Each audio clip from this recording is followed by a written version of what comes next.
As Somali forces navigate a delicate transition to assume the country's security responsibilities from African Union peacekeepers who have secured civilians and personnel of international agencies for the past 17 years. Experts say that 4 million children in Somalia have been affected by conflict and climate change. Isha Difon, UN independent expert on the human rights situation in Somalia, announced this Thursday at meetings with government officials, UN representatives, children rights activists, and other humanitarian agencies operating in Somalia. I noted slow progress in the implementation of the National Action Plan on Children, and I wish to call upon the federal government to take measures to promote and protect women and children's rights, she said. Ms. Difon said children represent 60 to 70% of the internally displaced persons and other vulnerable populations, all being victims of forced eviction and its impact, and children are further at risk of mines and hazardous materials in the liberated areas. After decades of isolation, Somalia has recently started to enjoy goodwill from the international community. Last December, the country qualified for debt cancellation under the Highly Indebted Poor Countries (HIPC) initiative, making it eligible for up to $4.5 billion of debt relief.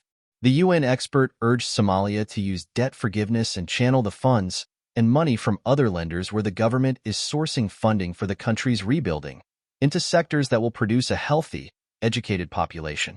This push ties in with the proposals of the African Union that 15% of Somalia's new debt should be spent on education and healthcare.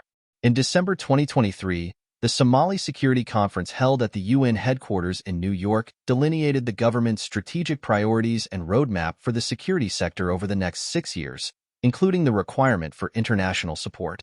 UN officials also described the level of sexual and gender-based violence as an epidemic, with allegations of rape and gang rape, homicide, and the lack of accountability for perpetrators. Despite this desire, Somalia still faces security challenges, with its civilians, especially women and children, continuing to bear the brunt of deadly attacks carried out by al-Shabaab. The federal government of Somalia has also started reforms by launching several initiatives to protect the rights of children during armed conflict. These include measures to prevent the recruitment and use of children as soldiers, implementing age verification processes and biometric registration within the Somali National Armed Forces to ensure compliance and end the tag of child soldiers in its army. UN officials describe the level of sexual and gender-based violence as an epidemic problem, with allegations of rape and gang rape, homicide, and the lack of accountability for perpetrators. In her discussions with Somali officials, Ms. Difon tasked the government to strengthen capacity for investigations and prosecutions of perpetrators, so that survivors can report the crimes without fear. With little or no protection, rape victims and survivors live in fear of reprisals and stigma with no hope of access to justice and effective remedies.